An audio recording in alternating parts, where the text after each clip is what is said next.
Hello les petits amis, bienvenue sur la chaîne de Papy TF. J'espère que tout le monde va bien et que tout le monde se porte bien malgré cette journée plutôt pourrie. Et pour essayer de continuer au mieux cette dernière, mon mini-moi et moi-même allons vous parler aujourd'hui pour notre plus grand plaisir du Optimus Prime issu de la nouvelle série Siege, issue elle-même de la nouvelle trilogie War for Cybertron. Voilà, donc sans plus tarder, je laisse la place au grand barbu et je vous donne rendez-vous à tout de suite.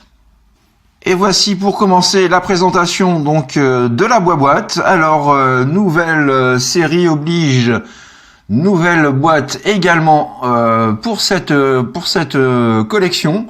Alors je dois avouer que le packaging est quand même vachement bien foutu. Donc nous retrouvons en première façade donc la bulle avec bien sûr l'endroit où se trouve Optimus Prime. On nous indique bien qu'il s'agit d'Optimus Prime, de la gamme Siege et de la trilogie War for Cybertron. Voilà, donc toujours dans la gamme Generations. Alors sur la tranche latérale droite, nous avons le plaisir de retrouver un superbe artwork, mais vraiment absolument superbe artwork. Voilà, des personnages préfigurant cette nouvelle gamme. Sur la tranche latérale gauche, voilà qui est, vous avez pu le constater, en biais comme ceci, donc du plus bel effet. Nous retrouvons là encore un superbe artwork de notre Voyager Class Optimus. Et au dos de la boîte, donc le produit commercial Optimus dans sa forme alternative, donc truck cybertronien et dans sa forme bots. On nous explique également que voilà, les petits Battle Masters sont compatibles puisque ces derniers sont repris des robots qui se transforment en flingues, en fait, des Target Masters donc que nous avons connus dans les générations 1, et ces robots donc sont compatibles avec la gamme Siege. Voilà un petit peu donc pour ce superbe packaging. Nous avons bien entendu la petite notice d'instruction que voici, que voilà. Et voici sans plus tarder donc notre boss Optimus Prime sous sa forme de véhicule cybertronien, alors à mi-chemin entre le G1 et le mode futuriste cybertronien. Voilà, donc un véhicule, je trouve, absolument bien réalisé. Tout à fait superbe à l'échelle Voyager, même si je trouve qu'en mode véhicule, le camion est quand même assez petit. Alors en termes de détails, nous allons voir ça tout de suite, puisque ce dernier est vraiment peaufiné, je ne dirais pas à l'extrême, mais presque. Ça change vraiment de ce que nous avons l'habitude d'avoir dans la plupart des gammes Transformers grand public. Alors nous retrouvons tout d'abord donc des phares translucides sur le haut du toit, les vitres également translucides. Alors je vais faire une mise au point et un petit zoom, voilà, pour vous montrer que les vitres sont également donc voilà, sculptées pour un effet vraiment optimum. Nous avons également donc les phares avant ainsi que le radiateur qui sont eux aussi en plastique translucide. Donc voilà, le pare-choc lui n'est pas silver, mais nous avons quand même du silver sur cette partie-là, et nous pouvons remarquer que Optimus est équipé de 4 Gatling. Alors oui, tout simplement parce que c'est la guerre sur Cybertron, c'est la guerre pour Cybertron, Autobots contre Decepticons. Nous retrouvons d'ailleurs donc des petites taches d'usure, des éraflures, des éclats donc qui ont été mis en peinture sur quelques points du véhicule, mais également donc pour le mode robot. Voilà, donc vraiment très bien réalisé, je trouve, avec la petite bande la petite bande en façade. Sur le côté, donc nous retrouvons des vitres en silver, le logo Autobots, lui aussi donc cerné de petites taches d'usure et d'éraflures. Nous avons pour mon plus grand plaisir donc les jantes avec voilà du silver. Ces parties-là également, ainsi que les réservoirs, sont en silver, vraiment très très bien foutus. Les cheminées sont elles aussi en silver, et oui. Voilà un petit peu pour cette partie-là, donc où nous reconnaissons tout de suite les attributs principaux d'Optimus. Donc vraiment, voilà un superbe véhicule, extrêmement bien réalisé, je trouve. Même si cette partie-là donc choque certaines personnes, hein, j'ai lu des commentaires un petit peu partout à droite et à gauche où les gens se plaignaient de ces parties-là. Moi personnellement, je trouve que ça reste cohérent avec l'esprit cybertronien. Donc je trouve vraiment ce véhicule absolument succulent. Voilà un petit peu. Donc il roule parfaitement, comme tout véhicule se doit de rouler. Donc voilà vraiment une très très belle réalisation que voilà. Et pour la comparaison, le voici à présent donc en compagnie du Power of the Prime Optimus Prime, voilà. Donc qui lui par contre a une remorque. Alors j'espère qu'un third party viendra nous apporter donc une remorque pour ce dernier dans l'esprit cybertronien, enfin mi-cybertronien et mi-G1. Donc ce serait vraiment pas mal, je trouve. Donc les voici côte à côte. Pour la comparaison suivante, donc étant donné qu'il s'agit de véhicules cybertroniens, donc le voici aux côtés du Optimus issu de la gamme Generations War for Cybertron. Voilà. Donc on voit que les deux modes diffèrent complètement l'un de l'autre. L'esprit n'est plus du tout le même. Et le voici à présent aux côtés du Fall of Cybertron, donc issu du jeu vidéo. Voilà, là encore, donc véhicule cybertronien, mais complètement différent du siège. Donc voilà. Donc un nouveau Optimus dans cette gamme cybertronienne, ça fait plutôt plaisir. En termes d'accessoires, donc nous retrouvons son fameux blaster. Voilà, plutôt pas mal fichu également. Et puis donc un bouclier que voici et qui a donc la possibilité, en le transformant ainsi,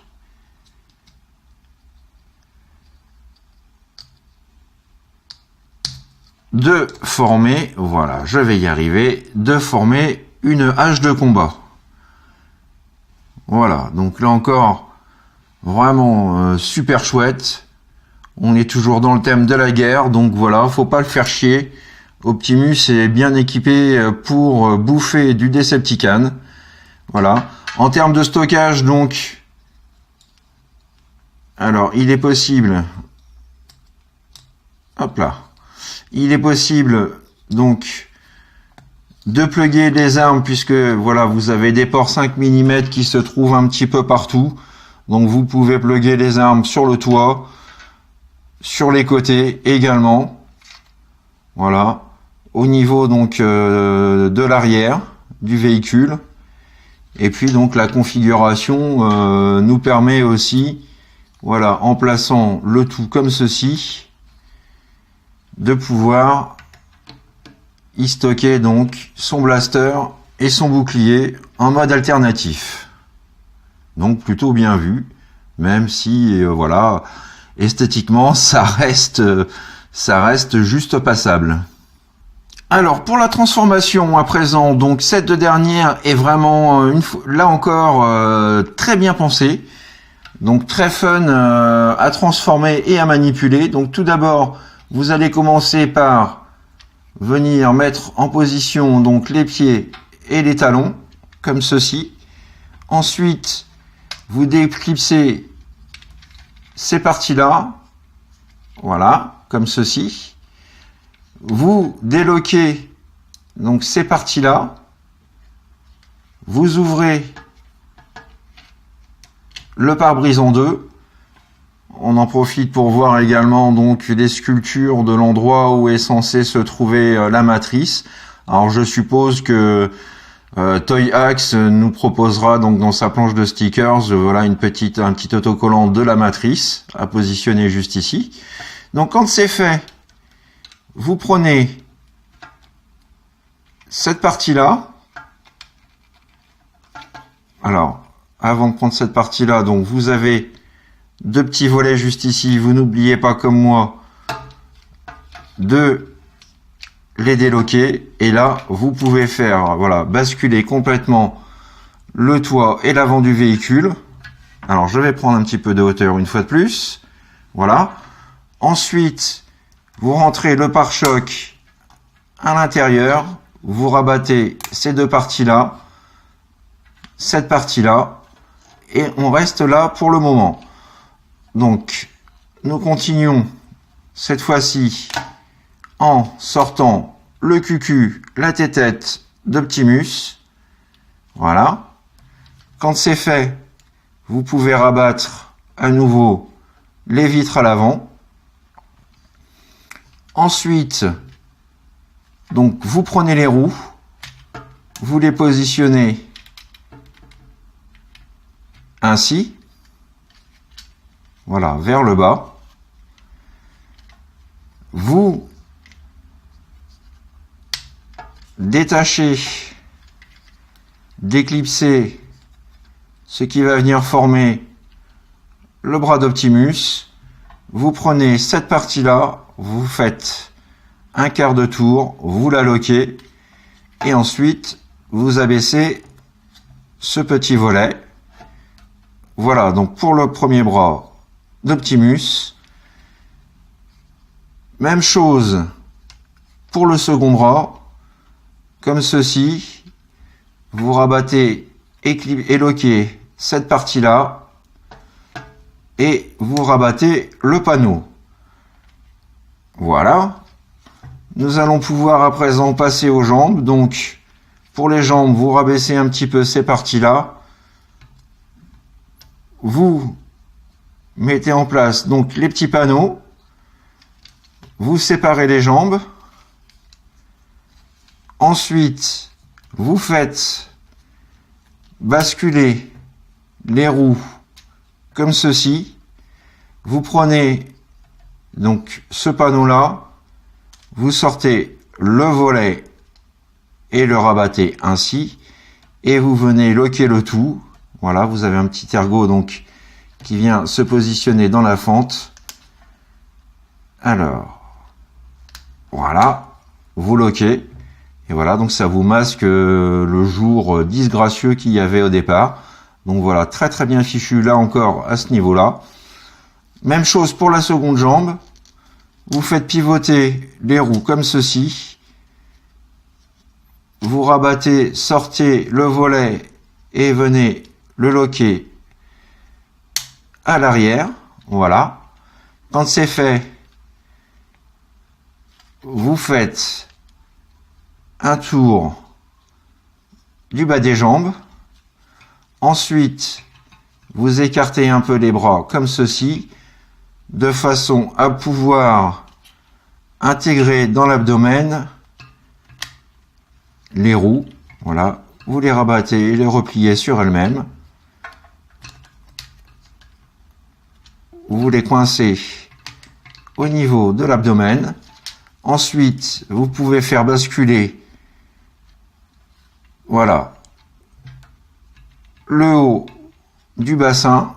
Vous clipsez bien le slibard, comme ceci. Et pour terminer, hop, je remonte à nouveau la camérouche. Vous prenez cette pièce-là, vous faites un tour complet. Vous avez deux ergots qui viennent se clipser dans les fentes ici et ici. Donc, et vous loquez, voilà, le backpack.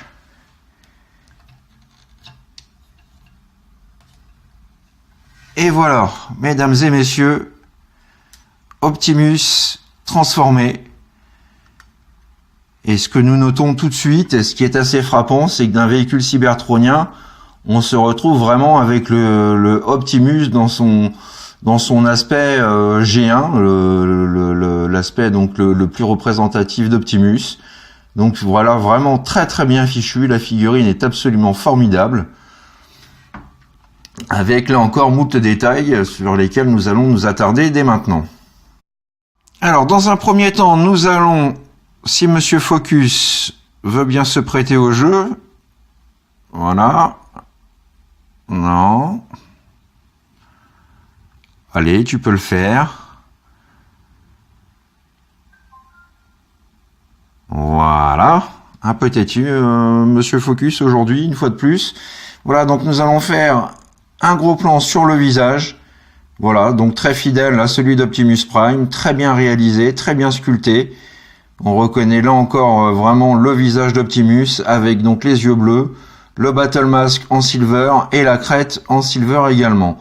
Voilà, nous allons pouvoir aussi en profiter pour faire le tour des détails.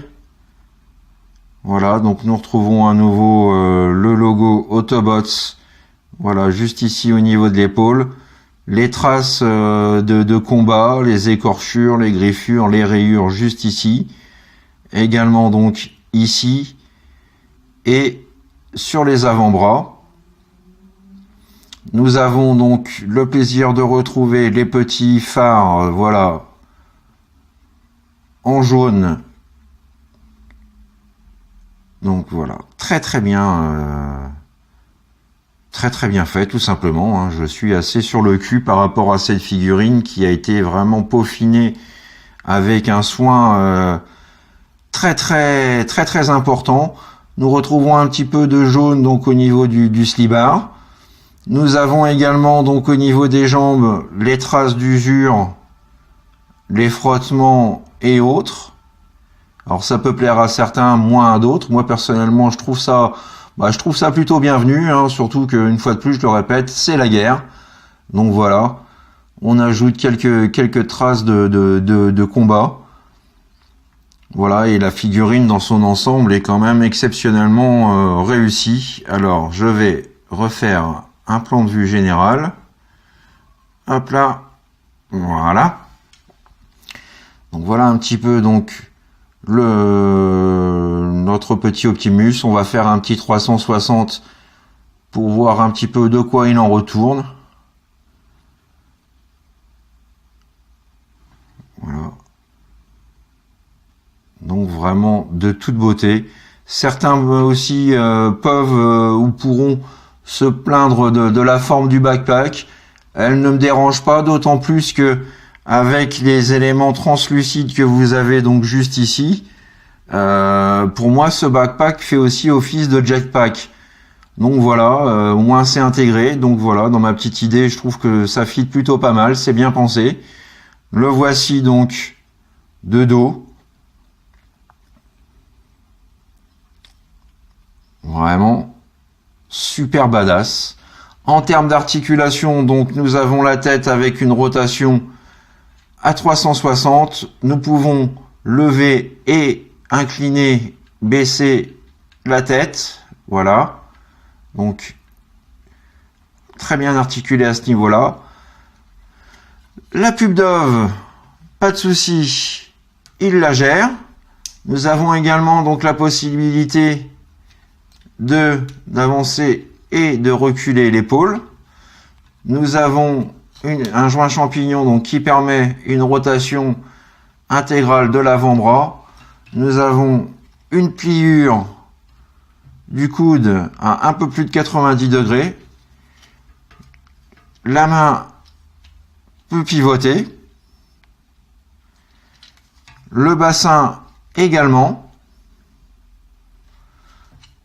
Le grand écart, Jean-Claude Van Damme, voilà, il assure la pose dans ce sens et dans ce sens. Nous avons également donc la possibilité d'orienter de l'intérieur vers l'extérieur le haut de la cuisse. Nous avons le genou avec une articulation à plus de 90 degrés, voilà, pour donner des mouvements, des effets ou des poses dynamiques. Nous avons également donc le bas de la jambe que l'on peut faire pivoter, voilà, intégralement. Nous avons le pied donc que l'on peut lever et baisser et incliner de l'intérieur vers l'extérieur. Voilà, donc vraiment une posabilité, un nombre de points d'articulation là encore extrêmement bien pensé. Ce petit père est décidément vachement bien doté, quoi, vachement bien pourvu, une finition globale aux petits oignons, voilà, et puis donc un nombre de points d'articulation, comme je vous le disais, très conséquent. Alors nous avons donc la possibilité, comme je vous le disais, donc de pouvoir loquer juste ici sur son avant-bras son bouclier et d'y placer son blaster. Voilà, et si vous avez d'autres armes avec des ports 5 mm ou d'autres Target Master, moi j'appelle ça, d'autres Battle Master, donc vous pourrez, ou d'autres armes, des sièges d'ailleurs, vous pourrez donc les plugger au niveau des cheminées, au niveau des jambes, voilà. Et on a la possibilité aussi, ça c'est pas mal, c'est de pouvoir donc stocker ses armes dans son dos.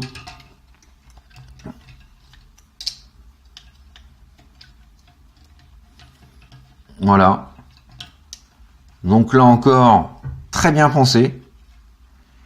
Et puis si on veut se faire plaisir un petit peu plus pour le rendre également surarmé, on a la possibilité donc de pouvoir, voilà, réorienter ces parties-là comme ceci.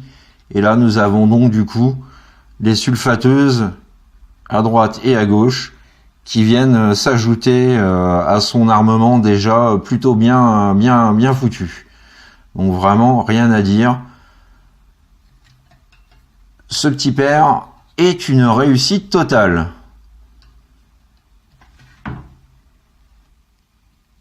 Et pour la comparaison en mode robot, le voici donc à nouveau aux côtés du Power of the Prime Optimus Prime. Le voici à présent aux côtés du Deluxe Warforce Cybertron. Voilà, deux looks vraiment définitivement différents. Et je trouve quand même que le Warforce Cybertron, dans l'esprit cybertronien, et correspond quand même un petit peu plus avec le style. Mais bon, voilà, les deux robots vraiment sont vraiment fun et ça va faire plaisir à mon petit display cybertronien. Voilà, c'est vrai qu'il n'y a pas eu grand chose de sorti jusqu'à présent. Vraiment, les collections ont été assez limitées, donc voilà, ça fait toujours bien plaisir. Et pour terminer, donc le voici aux côtés du Fall of Cybertron.